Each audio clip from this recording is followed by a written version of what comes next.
সকল ঈশ্বরের পরম মহেশ্বর, সকল দেবতার পরম দেবতা, সকল পতির পতি, সেই প্রকাশবান ও স্তবনীয় ভুবনেশ্বরকে আমরা জ্ঞাত হই। এই ভুবনেশ্বরের অঙ্গুলি হেলনে গ্রহতারা চন্দ্র সূর্যের যে চলন মহাকাশ জুড়ে ব্যাপ্ত, তাঁরই প্রত্যক্ষ ও পরোক্ষ প্রভাবে মানবিক জীবনের প্রতিটি মুহূর্তের সমীকরণ। আর এই সমীকরণের নিখুঁত বিন্যাসে পারদর্শী অ্যাস্ট্রোলজার, লাইফ কোচ এবং philanthropist doctor Sohini Shastri.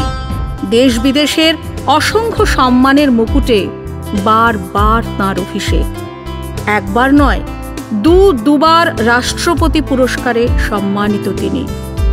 National American university তাকে সাম্মানিক ডিলিট উপাধিতে ভূষিত করেছে।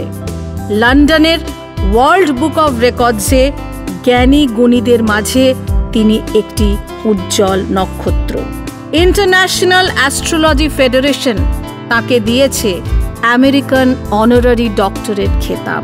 ইংল্যান্ডের গ্লোবাল বুক অব এক্সেলেন্স এই প্রথম ভারতবর্ষের কোনো অ্যাস্ট্রোলজার ডক্টর সোহিনী শাস্ত্রী তাঁর উজ্জ্বল স্বাক্ষর রেখেছেন।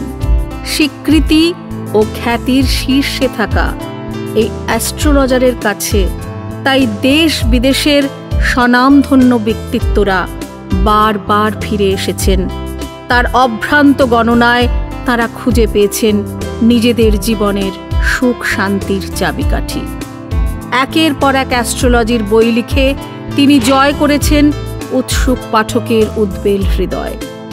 এই প্রজ্ঞা পারমিতাকে সার্থক জীবনের অভিনন্দন।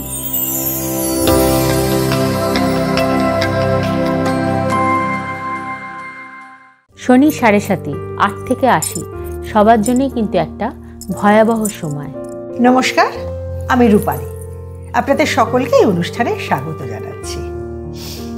খুব কম মানুষই পারেন সময়ের সাথে সাথে, যখন আমাদের প্রত্যেকেরই তো বয়স বাড়ে এবং কিছু মানুষের বয়সের সাথে সাথে খ্যাতি, সমৃদ্ধি, সাকসেস, এক্সপোজার যত বেশি বাড়তে থাকে, আমাদের মাথা যত বেশি চলতে থাকে, আমাদের মনটা কিন্তু কোথাও সারল্য হারাতে থাকে। অনেকের ক্ষেত্রেই হয়। বাইরের পৃথিবীর সঙ্গে, বাইরের পৃথিবীর দৈনন্দিন জটিলতা এবং কুটিলতার সাথে লড়তে লড়তে আমাদের মাথা অনেক বেশি ম্যানিপুলেটিভ এবং ক্যালকুলেটিভ হয়ে যায়।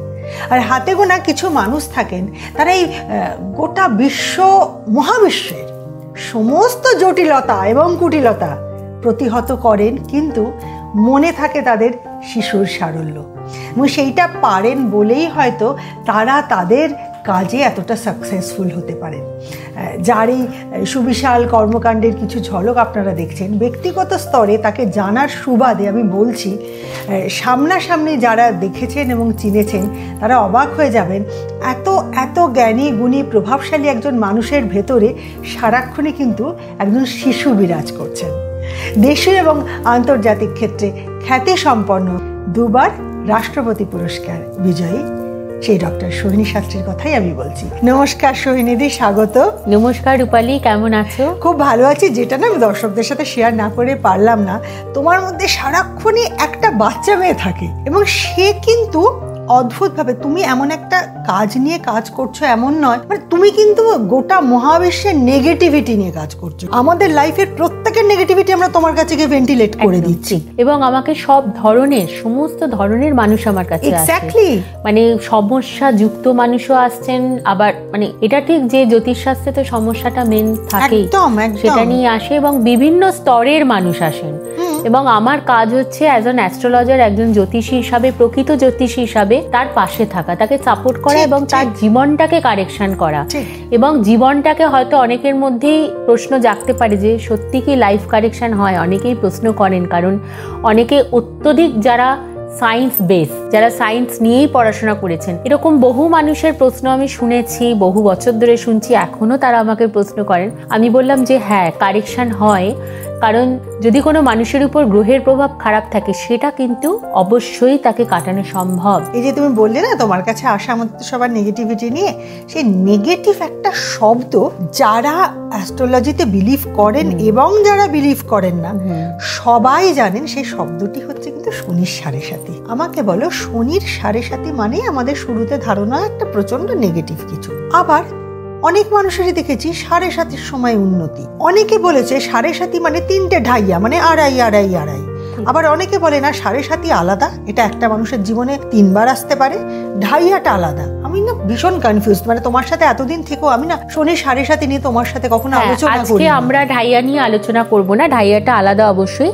আমরা ঢাইয়াটা নিয়ে পরে একদিন আমরা পরিষ্কারভাবে আলোচনা করব, কারণ এই সাবজেক্টটা অনেকটা ভাস্ট ঢাইয়া।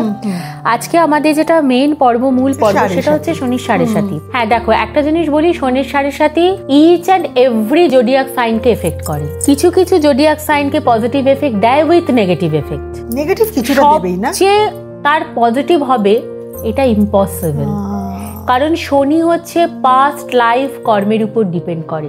শনি সাড়ে সাতি একটা মানুষকে সে যে প্রিভিয়াস লাইফে যে কর্ম করে এসছে তার ফল দিতেই কিন্তু স্বয়ং শনি আসেন। এবং শনি দেব হচ্ছেন ন্যায়ের দেবতা, ওনাকে জাস্টিস বলা হয়। উনি কিন্তু আমাদের জীবনে জাস্টিস করতে আসেন, জাজমেন্ট করতে আসেন, সঠিক জাস্টিস দিতে আসি। সুতরাং আমরা পাস্ট লাইফে যতটা কাজ করেছি এবং তার মধ্যে কতটা ভালো করেছি আর কতটা নেগেটিভ করেছি আমরা কেউ কিন্তু জানি না। শনি সাড়ে সাথেই কিন্তু একটা মানুষকে বুঝিয়ে দেয় যে তুমি কতটা নেগেটিভ করে এসছো, কতটা পজিটিভ কাজ করেছো।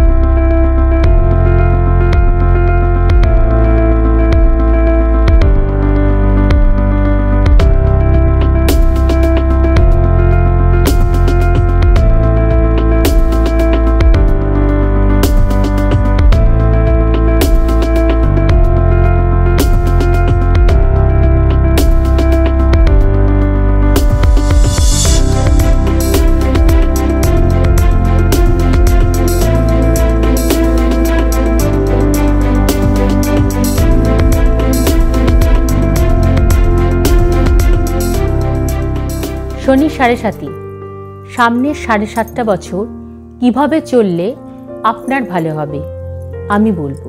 শনির সাড়ে সাতির মূল কথাটা হচ্ছে, যেটা জ্যোতিষশাস্ত্রে ব্যাখ্যা করা হয়েছে, এবং জ্যোতিষশাস্ত্র আমরাও তো প্রতিনিয়ত নতুন নতুন ভাবে আমরা রিসার্চ করছি, যেটা হচ্ছে যে তোমার পাস্ট লাইফের কর্মের কিছুটা ফল তোমাকে শনির সাড়ে সাতি দেবেই, এবং তার সঙ্গে এই জীবনেও তুমি যে কাজ করছো তারও ফল দেবে। কিন্তু একটা জিনিস আমি তোমাকে বলবো, ধরো শনির সঙ্গে বন্ধুত্বপূর্ণ সম্পর্ক, মানে শনির ফ্রেন্ডস গ্রহ হচ্ছে কারা?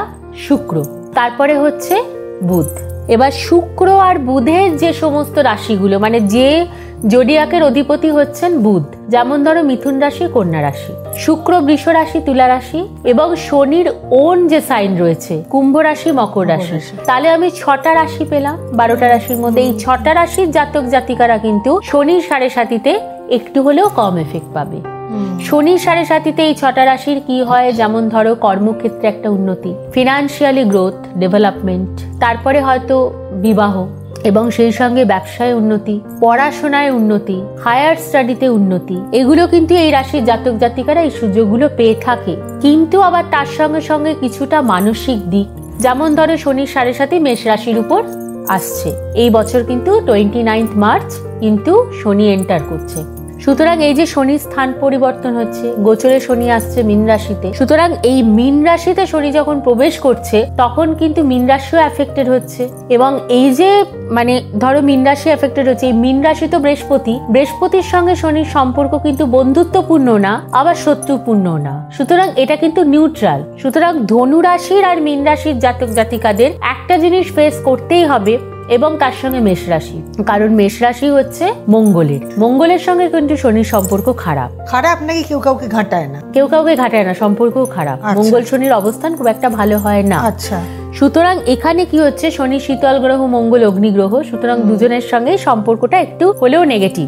সুতরাং এখানে কি হবে যে আমি পরে আসবো মেষ রাশি মীন রাশির এফেক্টটা নিয়ে, কারণ কুম্ভ রাশি অলরেডি মানে একটা ফেস করে গেছে। এই তিনজনের ক্ষেত্রে তার মানে কি শনির এফেক্টটা সবথেকে বেশি ডেরোগেটরি হবে? হ্যাঁ, মানে কিছুটা হলেও তো সম্পর্ক খারাপ আছে। এবং কি হয়, এই সমস্ত রাশির জাতক জাতিকারা তাদের খুব প্রিয় মানুষকে হারায়, মানে ধরো স্বজন বিয়োগ হয়।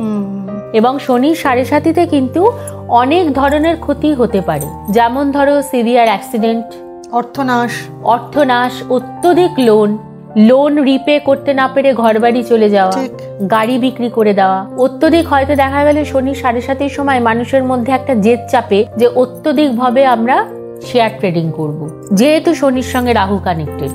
সুতরাং যখন শনির 7.5-এ আসে তখন একটা রাহুর এফেক্টও কিন্তু মানুষের মধ্যে আসে। সুতরাং এই ব্যাপারগুলো দেখতে হবে। আমি শুধু শনির পজিশন দেখলে শনির 7.5-তে হবে না রূপালী, আমাকে কিন্তু হরোস্কোপে শনির 7.5, শনি তার স্বর্ণালী চক্রমে কি গ্রহ সেটা দেখতে হবে, নেটাল চার্টে D60-তে কি বলছে দেখতে হবে, নবাংশ চক্রতে কি বলছে দেখতে হবে। এগুলো কিন্তু আমাদের সমস্ত বিচার করতে হবে, করার পর কিন্তু শনির ক্যালকুলেশন হবে। হয়তো দেখা যাচ্ছে কারো জন্মচক্রে শনি দ্বাদশ ভাবে অবস্থান করে আছে, তাহলে কিন্তু অত্যধিক এফেক্ট দেবে। কিন্তু আবার নবাংশ চক্রে দেখা যাচ্ছে তার হয়তো শনি 10ম ভাবে বসে আছে, অথবা ভাগ্যস্থানে, অথবা 5ম ভাবে, একটু এফেক্ট কম, তখন মিশ্র ফল দেবে।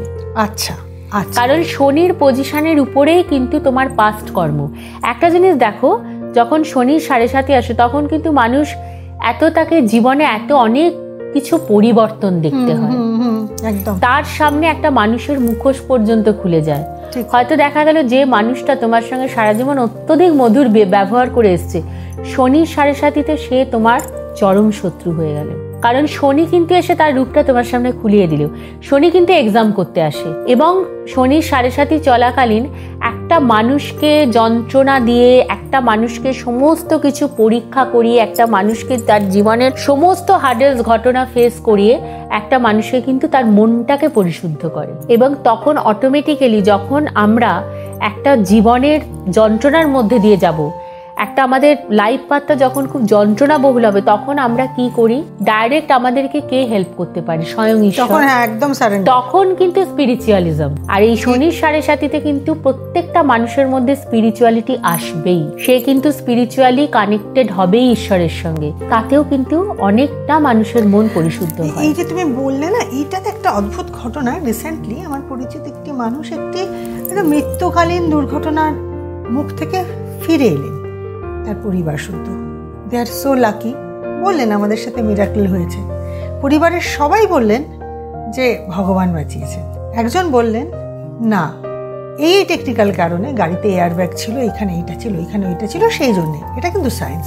তাহলে লোকে, কিছু মানুষ তারপরেও কি বিজ্ঞানের ওপরেই একমাত্র ভরসা করছে? সেটা কি কোথাও এই অ্যাস্ট্রোলজির অঙ্কটা বা সুপার পাওয়ারের কাছে তাদের সারেন্ডার করতে ইগোতে লাগছে? একদম পারফেক্ট, ইগোতে লাগছে। একটা কথা ঠিক রূপালী, যে হয়তো তাদের ইগোতে বাজছে যে আমরা এই সাবজেক্টটা বিশ্বাস করব না। আমার তো মনে হয় এটা ম্যান টু ম্যান ভ্যারি করে, তাদের ম্যাটার।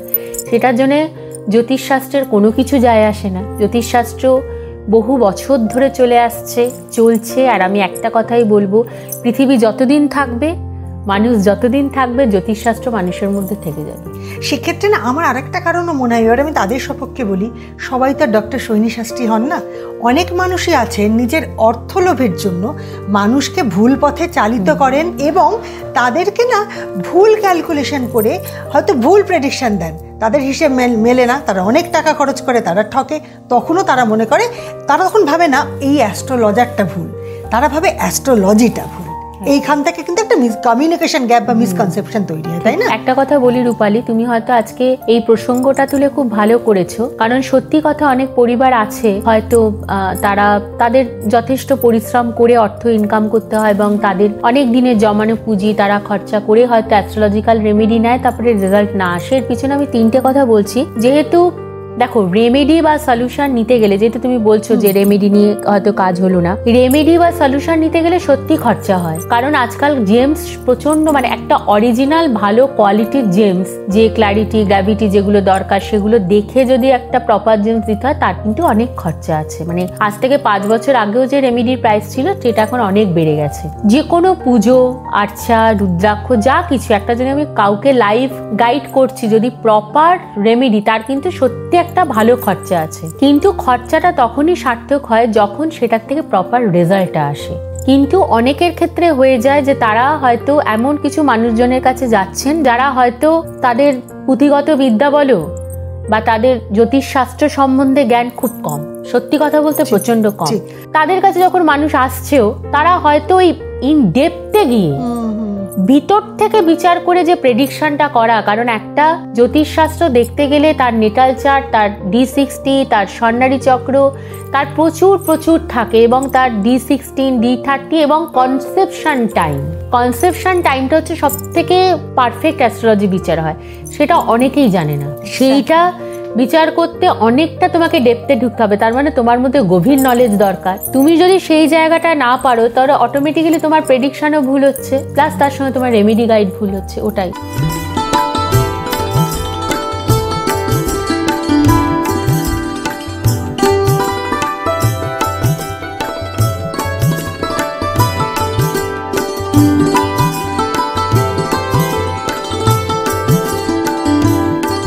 শনি 7.5, কুম্ভের 2.5 বছর, মীন রাশির 5 বছর এবং মেষ রাশির 7.5 বছর।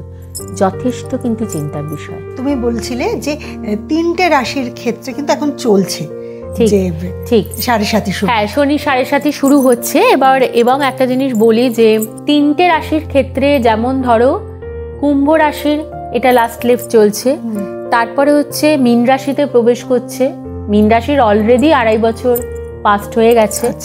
আর এরপর মেষ রাশি কিন্তু নতুন ভাবে শনি 7.5 এফেক্ট হতে চলেছে। সুতরাং আমি বলবো প্রথম কথা, কুম্ভ রাশির শনি 7.5 কিন্তু 5 বছর কেটে গেছে, এরপর আর 2.5 বছর রয়েছে। এই 2.5টা বছরে কিন্তু কুম্ভ রাশির জাতক জাতিকাদের কিছুটা হলেও professional success, career development, financially growth, কারণ শনির সব থেকে প্রিয় রাশি হচ্ছে তুলা রাশি আর কুম্ভ রাশি। সুতরাং শনি যখন ছেড়ে চলে যাচ্ছে তখন কিছু কিন্তু শনি দিয়ে যান। ন্যায়ের দেবতা অনেক কষ্ট ঝঞ্ঝাট জীবনের সবকিছু পরীক্ষাতে উত্তীর্ণ করিয়ে তারপরে কিন্তু তাকে কিছু দিয়ে যাবে। সুতরাং শনি 7.5 কুম্ভ রাশির জাতক জাতিকাদের 2.5 বছর থাকবে। এই 2.5 বছরে কিন্তু কুম্ভ রাশির জাতক জাতিকাদের কর্মের দিক থেকে উন্নতি, প্রফেশনাল লাইফে ডেভেলপমেন্ট, প্রমোশন এবং বিজনেসের ক্ষেত্রে কিন্তু একটা গ্রোথ আসার চান্স রয়েছে। এবং তার সঙ্গে হচ্ছে পারিবারিক সুখ সমৃদ্ধি এবং স্বামী স্ত্রীর মধ্যে একটা সুন্দর সম্পর্ক কিন্তু বজায় থাকবে এবং একটা পরিবারের মধ্যে একটা শান্তি সংহতি বজায় থাকবে। ফিনান্সিয়ালি ডেভেলপমেন্ট হবে, যারা ব্যবসা করছেন তাদের নতুন কোনো বিজনেস কানেকশন কিন্তু এই 2.5 বছরে আসতে পারে। কিন্তু যেটা শনি 7.5 কুম্ভ রাশিতে হবে সামনে 2.5 বছর, শারীরিক এফেক্ট কিন্তু থাকবে। সাডেন অ্যাক্সিডেন্ট, হঠাৎ করে কোনো অপারেশন এবং মানসিক একটা প্রচন্ডভাবে ডিপ্রেশন, সেটা কিন্তু থাকবে। এরপর আমি আসবো মীন রাশি, কারণ মীন রাশিতে ডাইরেক্ট শনি চন্দ্রের বীজযোগ। সুতরাং এই আগামী 2.5টা বছর কিন্তু মীন রাশির জাতক জাতিকাদের অত্যধিক ডিপ্রেশনে কাটবে, অত্যধিক মানসিক ফ্রাস্ট্রেশন, যে কাজটাই করতে যাবে তাতেই ডিলে, তাতেই বাধা এবং ফিনান্সিয়ালি লস্ট। কর্মক্ষেত্রে প্রমোশন হবে ডিলেতে। যারা কম্পিটিটিভ এক্সাম দিচ্ছেন তাদের বারবার পরীক্ষা দেবে কিন্তু সামান্য মার্কসের জন্য আটকে যাবে। যারা সরকারি চাকরি করছেন তাদের ক্ষেত্রে বলবো যে হ্যাঁ, একটা প্রমোশনের সুযোগ আছে আগামী 2.5 বছরে, কিন্তু সেটা অনেক কাঠখড় পুড়িয়ে। অযথা শত্রু সৃষ্টি হতে পারে মীন রাশির জাতক জাতিকাদের জন্য।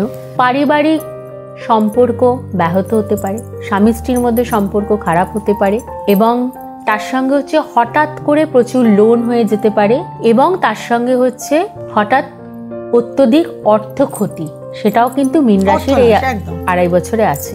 এরপরে আমি আসবো মেষ রাশি। মেষ রাশির জন্য কিন্তু আমি বলবো যে এই আগামী 7.5 বছর যথেষ্ট কেয়ারফুল থাকতে। যারা নতুন ব্যবসা ওপেন করেছেন তাদের হঠাৎ করে সেই ব্যবসা বন্ধ হয়ে যেতে পারে। কর্মক্ষেত্রে খুব ভালো চাকরি করছেন, যারা প্রাইভেট চাকরি করছেন, হঠাৎ করে কর্মচ্ছেদ, একদিন আগে জানতে পারলেন কর্ম চলে যাবে।